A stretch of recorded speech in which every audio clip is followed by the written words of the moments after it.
Everybody can see that, can read it. The bottom line here is we look at timing and synchronization in order for us to make our products work and work well. We look at purpose of timing, timing standards, timing sources, time coordination and distribution agencies, timing jitter, network synchronization.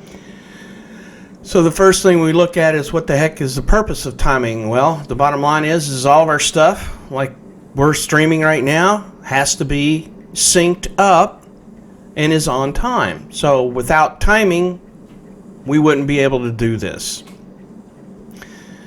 This is an old picture of an FCC 100 16-channel multiplexer in the middle here. You can see that we have a lot of products tied to this multiplexer. This, you got a nipper nut, you got a local switchboard, and you got a zipper net. You'll notice the zipper net is connected by encryption, and when it goes out to the SATCOM terminal, it gets encrypted also. So you are encrypting it twice, making it extremely hard for the enemy to intercept it. But this multiplexer is the key to everything. This is how we're able to add multiple users without too much of an issue. You know, you guys are in the dorm there and you're using Boingo, so you guys got a ton of customers probably online right now doing some streaming, because I noticed there is a bunch of people doing streaming this morning. So when we look at the basics of timing, we always start with the background. Well, how did time start? Well, we look at apparent, mean, and atomic time, as well as universal time. So atomic time is the first one. It is the basics. This is where a sundial happened, and as you well know, as the seasons change, that sundial becomes less accurate. And I look at the Earth's rotation as well as the tilt. What season is it? We don't have a circular orbit. We have an oval or elliptical orbit. We do have little wobbles in the Earth at times. And that is the biggest thing that solar time has issues with. When we look at mean solar time, this is where they started developing clocks and watches and everything else, and started giving it, you know what, this is how long a second is. We figured out that it's 24 hours a day. And the place called Greenwich, England. Now the reason why it kind of started in England is they were considered the masters of the sea for a very long time, and you also had Portugal, Spain, the Dutch, the French. All of those at one point were masters of the sea, but England was the truly master of the sea, and they were able to develop being able to see how much time was allotted as they went around the world in their boats. And that's how these watches and sextants and compasses and everything else started coming into play with time. You'll notice it says UT, that's universal time, or GMT, that is Greenwich Mean Time. This is where everything was developed. Now, as you well know, that it has gone into more developed stages, but we start looking at the timing standards called atomic time. This is how we're able to keep time very accurately. Now, GMT, Greenwich Mean Time, is the world standard. That is in England, and if you hadn't noticed, they always look at the prime meridian, the zero line on that. I think it's longitude, right? Longitude is up and down, the zero meridian, and on the opposite side of the Earth is the international date line. But if you look at 0 degrees, That's where the prime meridian is. That's where Greenwich Mean Time is. And by the way, if you guys ever get... Go ahead. Well, I know you hadn't got to the UTC yet, but I found it kind of confusing. So what is currently the world's official time standard? Is it the UTC or is it GMT? Because I know a lot of people use both. Well, it's referenced on that zero line, which is GMT, and that's where all time starts, and the UTC references that line. Okay. Okay, yeah, it's kind of confusing because there's a lot of history behind it, but we're going to get into the organizations and how they got that into, okay, it can be a little confusing. So you got GMT, UTC, everything is referenced to that zero line, the latitude, the prime meridian, so to speak. Not to be confused. I understand that, but is there no single designated one that says I'm the official one as of now, or... Well, we just kind of back and forth on those? Bipin uses the UTC. All right, Greenwich Mean Time is just another reference for it because it has a lot of history to it. So, you know, if you hear GMT, assume that and you can assume this one, it is UTC. So they're kind of interchangeable. And if you hear Zulu, which is the military reference for UTC or GMT, it's also interchangeable. Zulu is the military's reference to the zero line, and we'll get to that in just a minute. Now, this atomic time, again, this is the most accurate clocks that we have now, and it, you know, the international atomic time was developed out of it, and that was the 40s is how we started getting into that. GMT, again, it still hung around until about 72, I want to say. And then that's where we changed over to the UTC. We'll get to that in just a minute. Which is right here. 1972 is when it changed, the universal time, then the atomic time. The bottom line is we have to have everybody on the same page. How do we reference it? Well, the zero line. How's the clocks being kept? Well, atomic oscillators. Why? Because they're the most accurate. Now you'll notice that countries, they talk about that plus or minus 1 millisecond. Yeah, there are places where when you look up these agencies, I think NIST does it and USNO does it, you'll see that it has like, hey, we have a lag time of X amount of milliseconds. And that's how they're referencing UTC. And they're able to accurately do it. So let's take a look at the next slide, which is there are 24 official time zones. That's how the UTC or Bipin has done with the world. Now, official versus unofficial depends on the country, and I'm going to show you this little time zone map here in just a minute through timeanddate.com. Just remember, we have Eastern, we have Central, which we're in Central right now. We also have daylight savings time. Some countries observe it, others don't.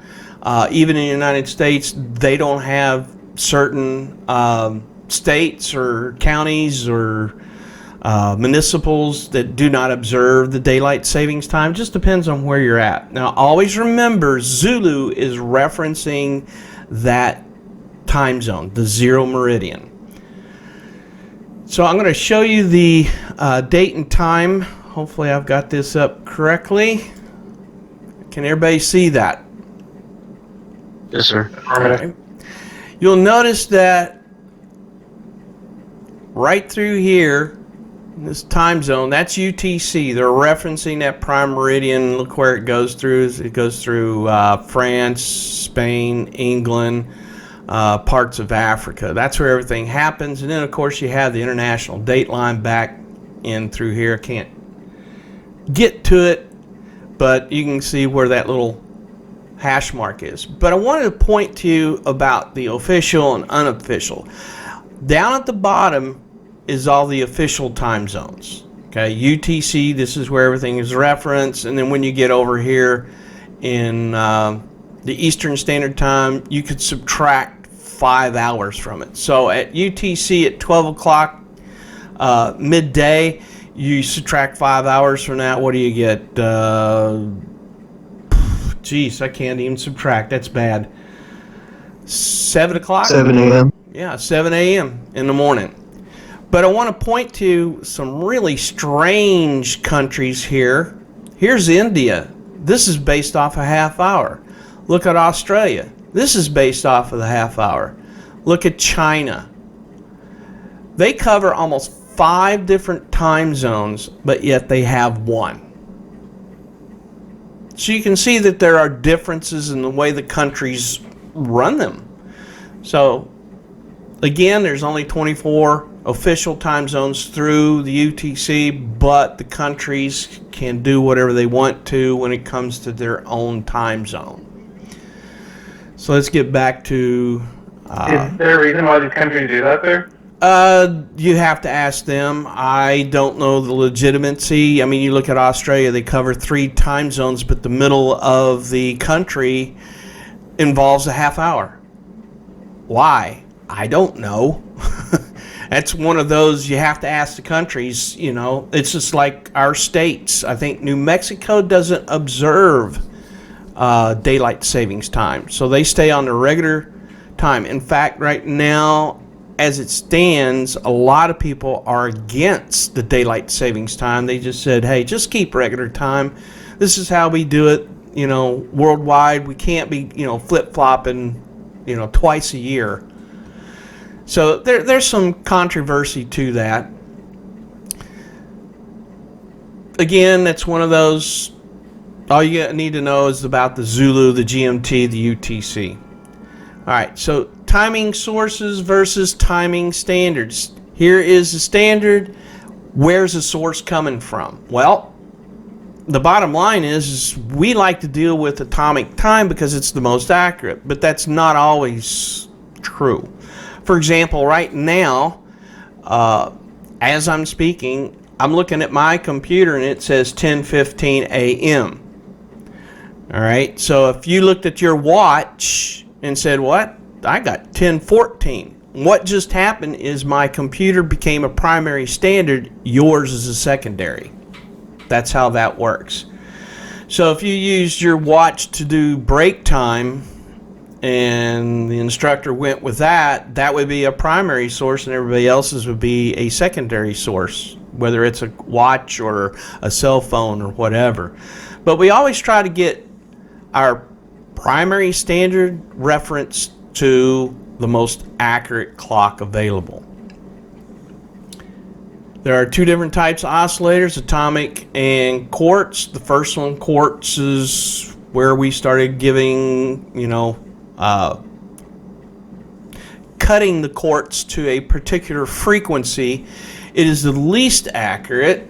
It uses something sorry, called... so you broke up really bad. Okay. Sorry about that. I don't know why that happened. I didn't touch anything. Am I good now? Yes, sir. Do you mind repeating like the last maybe 5 seconds? Okay.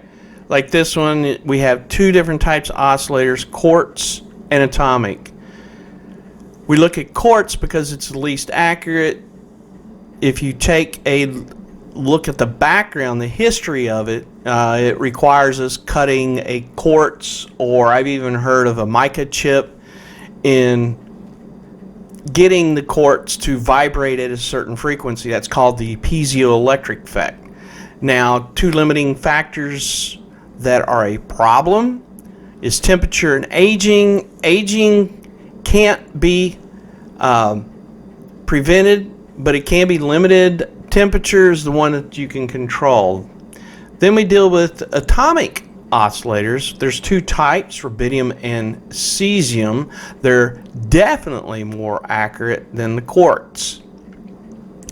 You can see that rubidium is least accurate when you compare it to cesium.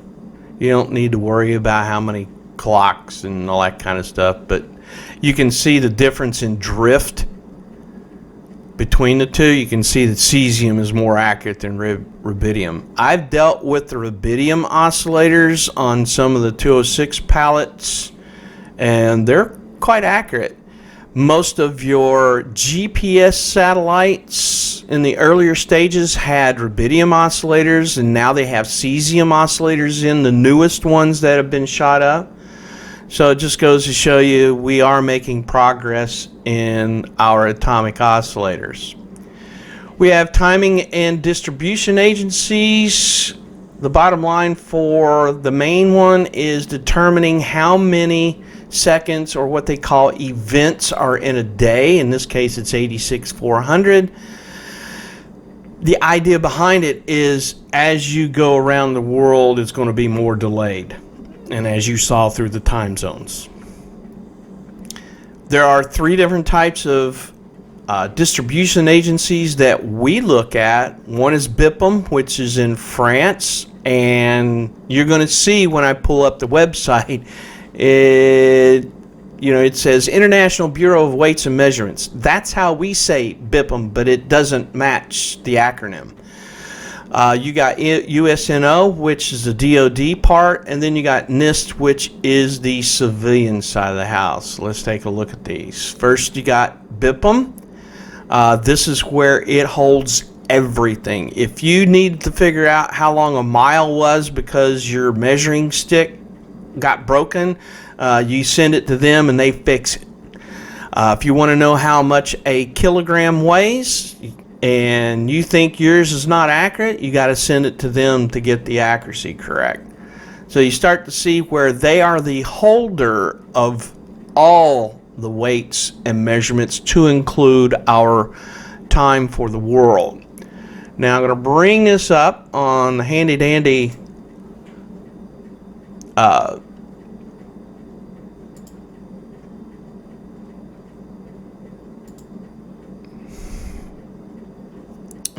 geez.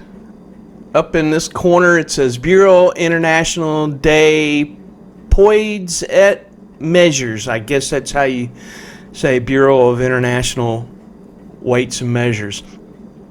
And you can see that this website holds a lot of items with it. You can look time and frequency, clicking on that, just to give you an idea of where to go. It's all in English, thank goodness. I guess that's how the computer is working for us, being able to decipher it. So that's what we have for Bipin. We look at USNO, which is the United States Naval Observatory. The headquarters is actually in DC, but all the atomic standards is actually kept right down the road from us, which is in Pensacola.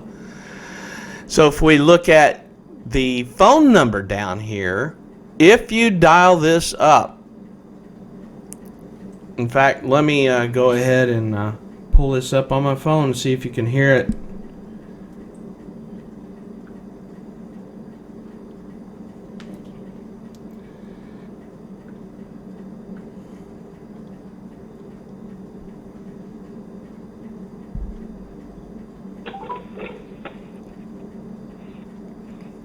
Can everybody hear it? Just a little bit.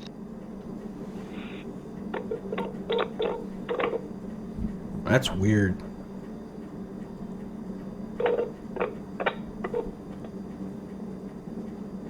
Normally they pick up by now. I think we may have a bad line, or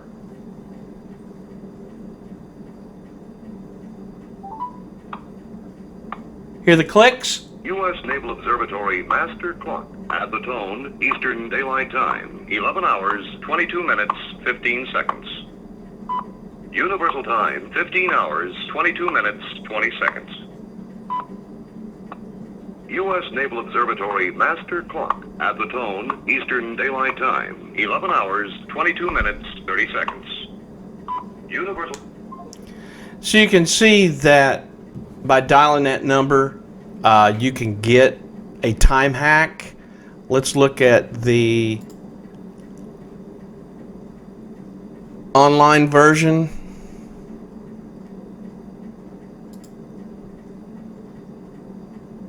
And as you can see, here's the website, USNO, precise time, I click on it. Hopefully it will USNO master clock. Else you're going to be a pain.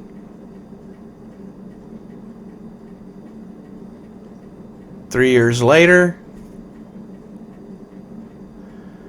You can see the oscillators. These are atomic oscillators. They've gone to a new one. I can't remember the name of it, but it just gives you an idea that these are being used out there. These are all rack mounted. Those are pretty cool. So let's get back to the slideshow. Then we have NIST. This is the civilian side. You'll notice that we have WWV, WWVH, WWVB. WWV is headquarters in DC or Maryland. VH is Hawaii. VB is in Boulder, Colorado. Well, what does that got to do with anything? If you are on an HF frequency of 2.5, 5, 10, 15, or 20, you should be able to pull this up and listen to the time hacks. Now remember, you got different times a day where you're going to be able to hear it clearer than others. This phone number, 303-499-7111, this is also the time hack. The difference is it always references UTC time. If you go to the website,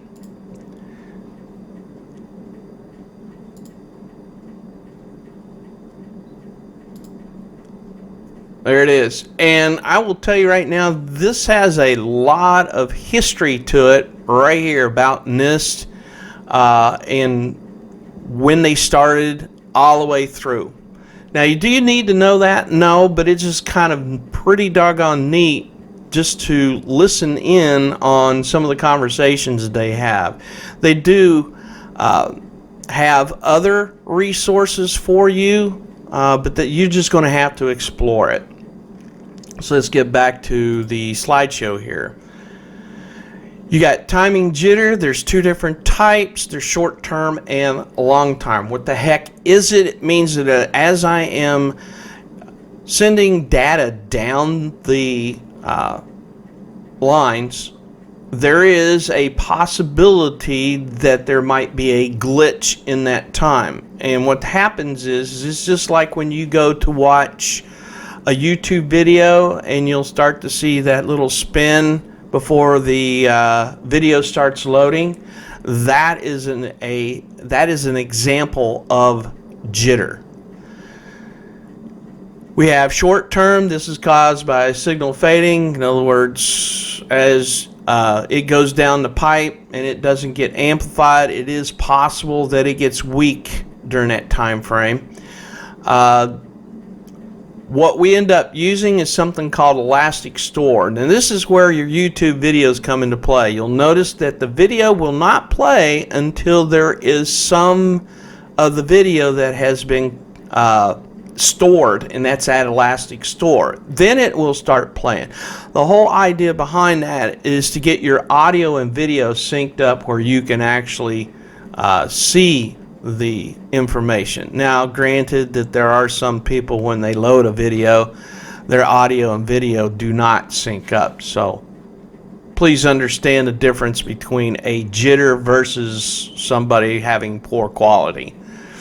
Next up we have long-term jitter. Now this one cannot be corrected. However, something called phase lock loop, which you guys experienced in block 2 with the PRIC 150 and block 3 with the PRIC 113, they both have oscillators which uses the phase lock loop scenario.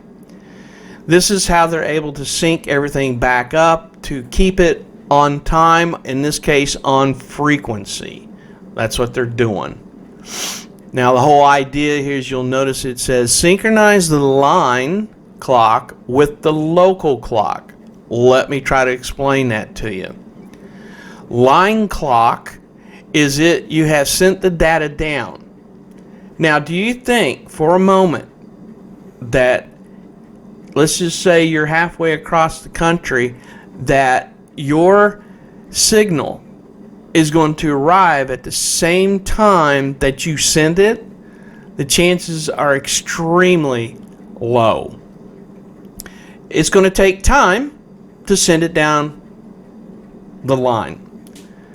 And what happens is when it gets to your end, it has to be synced up, which is your clock, which is internal to what is coming in. And phase lock loop does that. It does it for everything. You're going to find out the network, multiplexers, and everything else, to include your computer, the router, your modem, and everything else has to have a clock in order to keep things on time.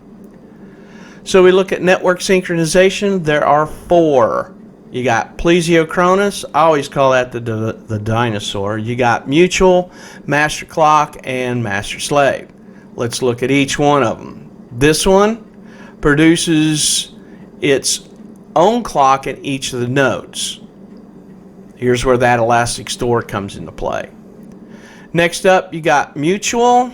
This one has no clocks, and they're averaging it just to make sure everybody gets in time. Now, in the NSM manual, it has probably one of the best ones in showing how these star patterns, the bus patterns, and all this. This is basically what you're looking at is the plesiochronous, the mutual, and next up is master clock. Now, master clock has a lot of history to it. This is where back in the days where Big Ben in London was come into play, because with Big Ben, the reason why they built that is so it could be heard for most of the countryside. And this is how everything was timed. That's where they got their pocket watches and everything else synced up with Big Ben. Now, Big Ben nowadays, and you can go on the History Channel and look them up, but Big Ben now has to have a few augmentations in order for it to get back on time. And some of the ways that they did UTC time with Big Ben is just phenomenal. And all it dealt with was either what's called a pence or a half pence, which is basically a penny to us or a half a penny. And it had the perfect weight in swinging that pendulum to get back on time. You got master slave. Now, this is what the DoD uses. The whole idea behind this is if the master fails, there's something to take over. So we use that, and that's the reason why this is for large networks such as DCS. That's us. Because if one clock goes, we got another backup. And I think our primary clock right now is in Randolph. If it goes, it goes to Offutt. If Offutt goes, then it goes to Barksdale, and so forth and so on. So you can see we have multiple ways to keep time when one of our clocks fails. So you looked at purpose of timing, timing standards, timing sources, time coordination, distribution agencies, timing jitter, and network synchronization. Is there any questions on what we just went over? I know we went fast, but this is a perfect time, get it, time, to ask these questions.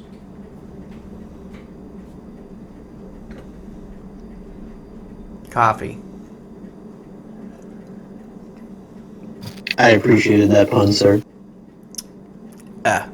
I'm full of puns, so you gotta watch me. You don't know when I'm going to pull one. All right, let's go to the next one. This one is identify the relationship of basic facts and state general principles associated with the principles, capabilities, and limitation of multiplexers. Again, multiplexers is where we have to base all of our time off of, and internally to multiplexers there's approximately between 2 and 3 oscillators in order to keep everything on time. And I just led you up to the AFSC application. You are probably going to have to deal with it in one way or form. You're getting ready to work on the NSM. That is a multiplexer. It's called the nodal satellite modem. It's also a multiplexer. You also have the iDirect in there. I had to think about that for a second. iDirect is the modem, the multiplexer, nodal satellite multiplexer. So you're going to deal with multiplexers. I've dealt with them in my early career. Yeah, I dealt with them back in the 80s and 90s. So they were just coming prevalent when I finally retired. So you're going to deal with them a lot more than I've had to.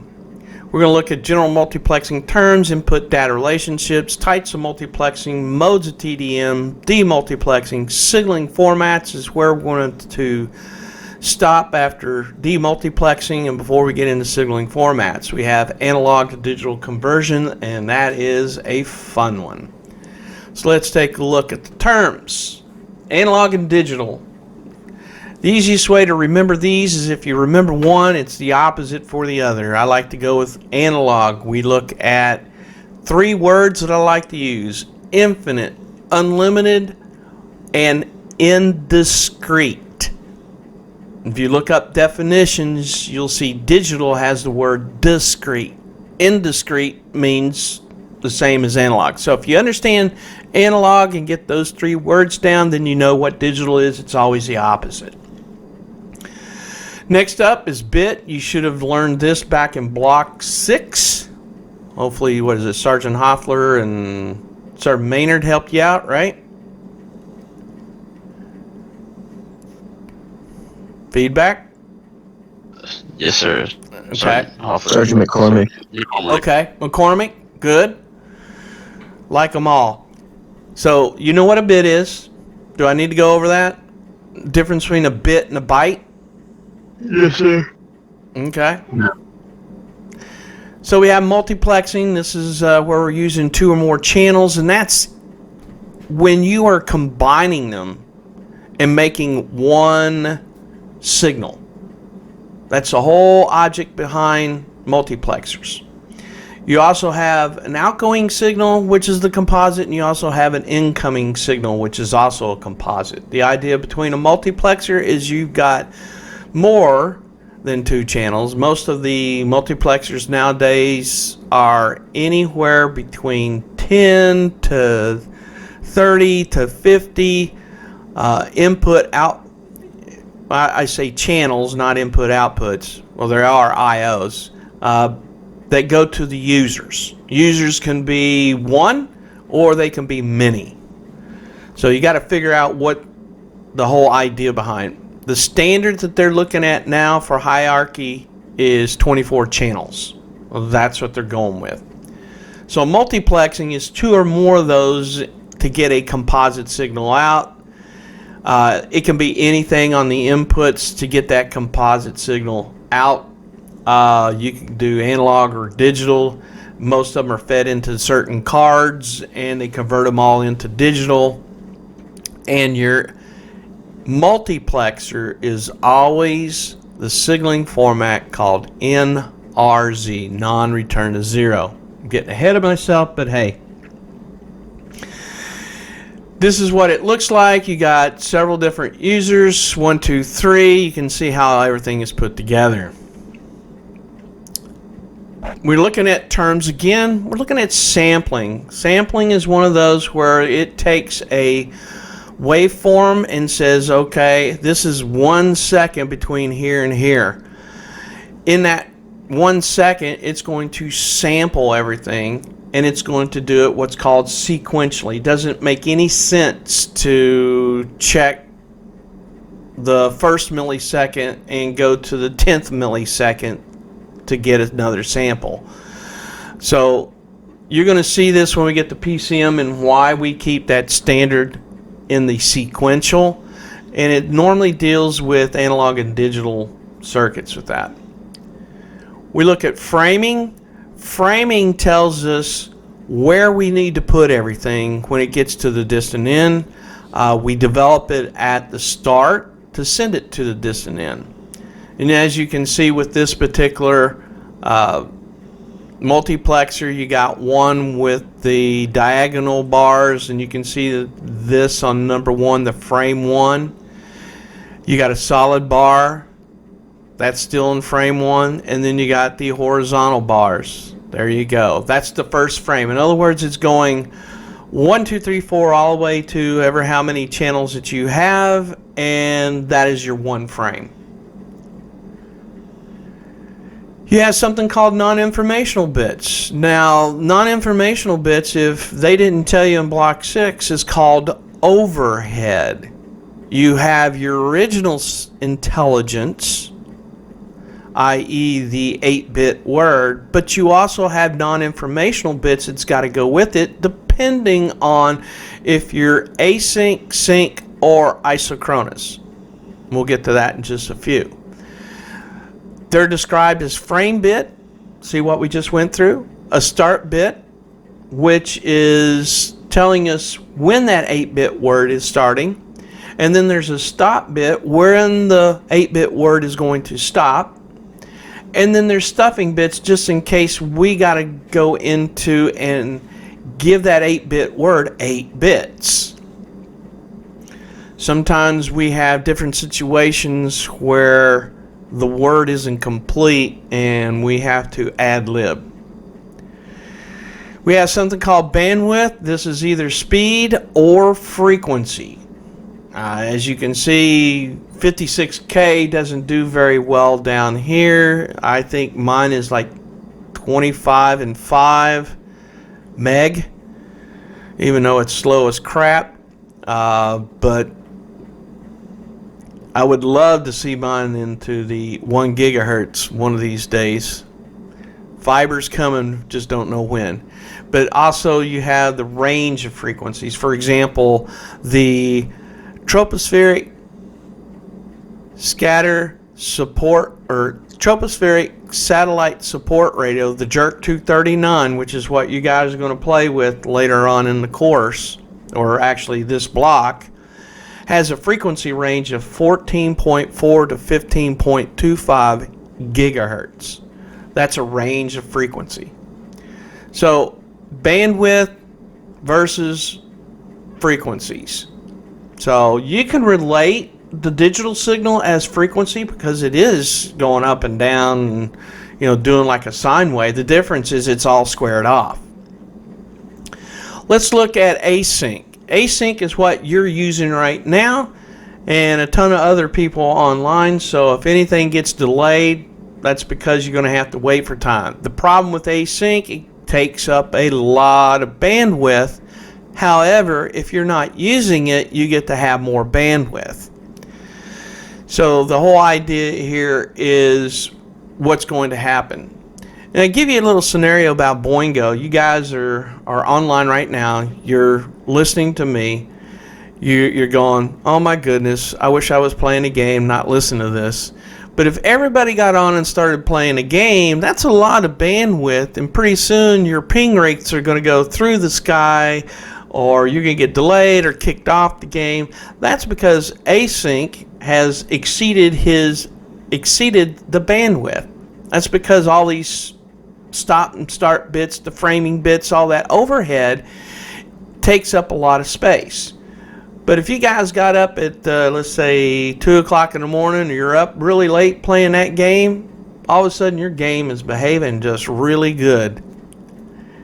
Yes, I play games. Ping rate is always a killer during the day when we start playing during the day, mainly because if my sons are on, they're doing their little streams, and it takes a lot of bandwidth, and it gets a little crazy, and the ping rate goes high. So async, give you a little example of using your computer, what you're doing right now.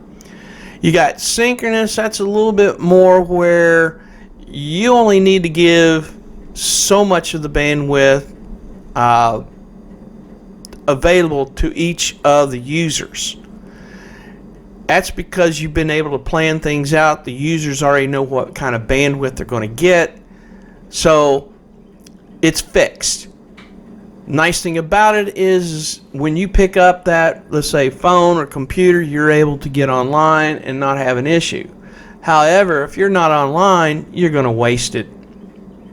You're going to waste that bandwidth. it acts like a train coming into the depot there, and it's got to pick up a whole lot of customers. You know, here comes boxcar 1. All the customers that go in boxcar 1 goes in. There's nobody for boxcar number 2, but it still takes time to stop, pull it forward, stop on boxcar 2, open the doors, close the doors, and no one gets in. Well, you just wasted some time there, didn't you? With ISO, and I always like to relate this to Tron, because that's what Cora was an ISO. That's where the async is at a synchronous rate. The big problem with that, a lot of wasted bandwidth and a lot of overhead. Because not only does it come with stop and start bits and frame bits, but you also have to add, if there's nobody getting on the boxcar, you have to add stuffing bits. So in order for it to keep time. So async, and I'm not seeing too much of the isynchronous happening anytime in the last several years. I think they're doing away with it because of it using so much bandwidth. Now, if you're doing like streaming of the WSA, where you got plenty of cameras, excuse me, that would be an example of being able to use isynchronous, because you're watching the whole thing and you're using both video and audio to take a look at it. The next one is called FDM. That's frequency. This is the earlier cell phones that were out there. I still remember using them back in the day when you didn't have flip phones and they were just coming online. So what they ended up using is frequencies to get onto the cell site. And once you got that frequency, you got to hold it unless you went outside of the range of that cell site. And if it handed you off and that frequency was not available, you got kicked off. So there was a lot of problems with this style of frequency division multiplexing. You also have time division multiplexing. This is what's gone on now. Your phones, your cell phones, are TDM or TDMA, time division multiplexing access. This one assigns a time slot in which you're able to get on. The frequencies are still there because that's how they're able to divide all these channels, is through that frequency, and be able to get more people online, and when they go between cell sites, you're not being kicked off. This is a basic TDM. You'll notice that the frames 1, 2, 3, 4, they also talk about this interleaves all samples and frames before the transmission to the distant end. This is where interleaving, forward error correction, we get ready to go over those terms probably Friday, happen. They develop this, they weave it to where when you get to the distant end, you don't lose the data. We have, of course, sync and async, which we just went over. The biggest thing is, assign time slots. There's frames only. You don't have to have stop and start bits. There's other overhead to it, but they don't go into great detail because it's not needed. Problem is, if you're not using it, it's wasted. So if you're paying for bandwidth that you're not using, it stinks. As you can see, we devised on frame 1, we have all the slots filled. So you got framing bit A, B, C, D, Alpha, Bravo, Charlie, Delta. The next one, frame 2, you'll notice that Charlie doesn't have any more to put in there. So that is wasted bandwidth, but they still got to do something with it.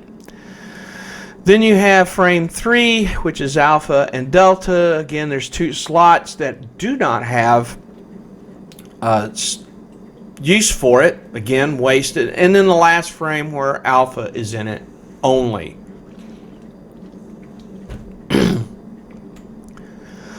Async, this one is what the computers use. It only uses a time available that if you're on, that's great. If not, then I like to call it a flex bandwidth. If the bandwidth is available and you're the only one on, man, that is so nice for you in playing a game. If everybody's on, then playing a game is really not a good choice.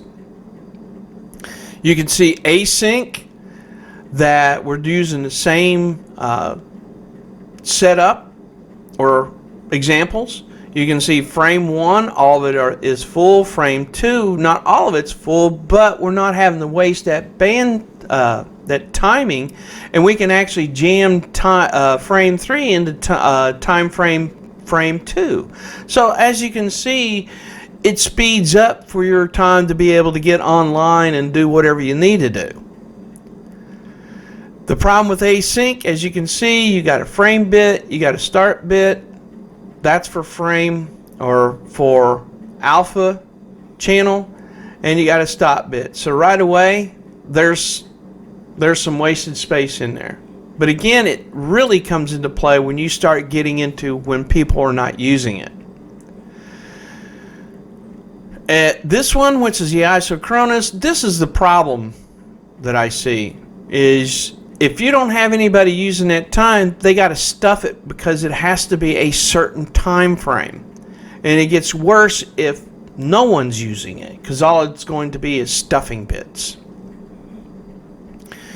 Demultiplexing, if you multiplexed it, then it has to be demultiplex.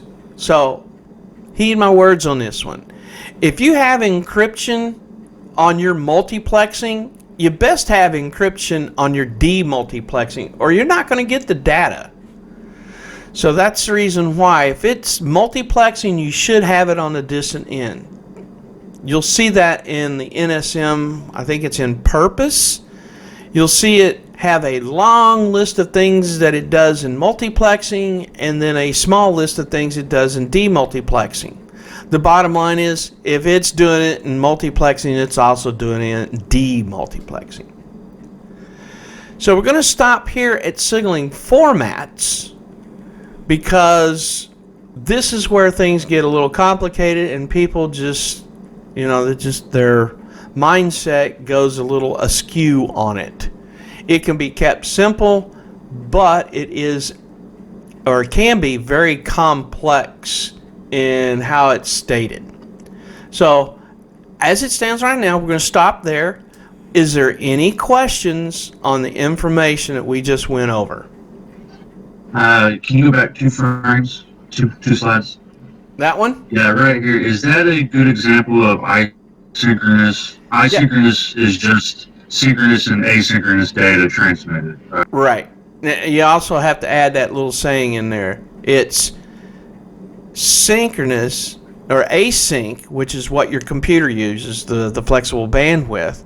But the problem is it uses all that information of the stop and start bits in a synchronous rate. So in other words, you are in that train. If you're not using that boxcar, you still got to stuff it with something. And that's where the stuffing bits comes into play. This is asynchronous. Yes. Cora. For those of you who hadn't seen Tron Legacy. Any other questions? I had one question. Sure. So you said one of the drawbacks to asynchronous is that there's a lot of it is taken up by the start and stop bits, but wouldn't synchronous also have their fair share of start and stop bits as well? Synchronous, no. Synchronous already knows that I don't have to have a start. Excuse me. It doesn't have a start bit or stop bit. So right there, your bandwidth is now less. Okay. But on the other hand, is if you're not using that portion of time, it's wasted. Now, the only things that I can think of that are using synchronous is that like the WSA with all their cameras and sensors and everything else. That's the only thing I can think of for an example, because they got to see it all the time, 24/7, 365. So, any other questions? Those are good questions. Great.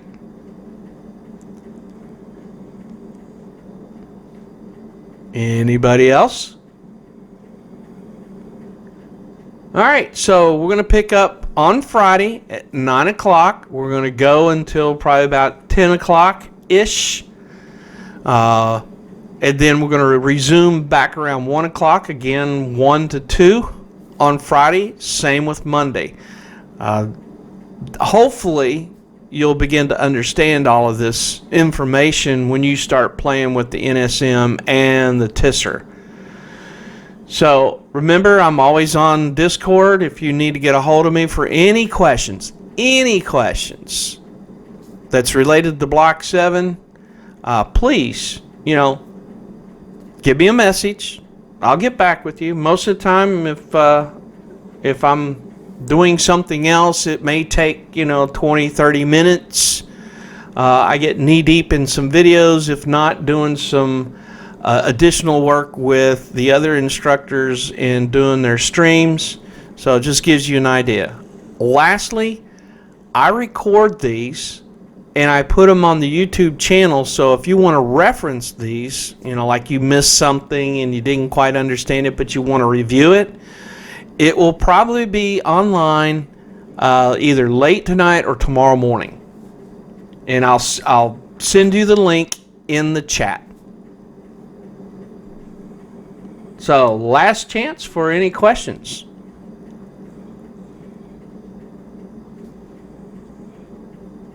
No questions? All right. We shall see you on Friday at 9 o'clock. Be there, be square. Thank you, sir. All right. You guys have a wonderful day, and take care. You too, sir.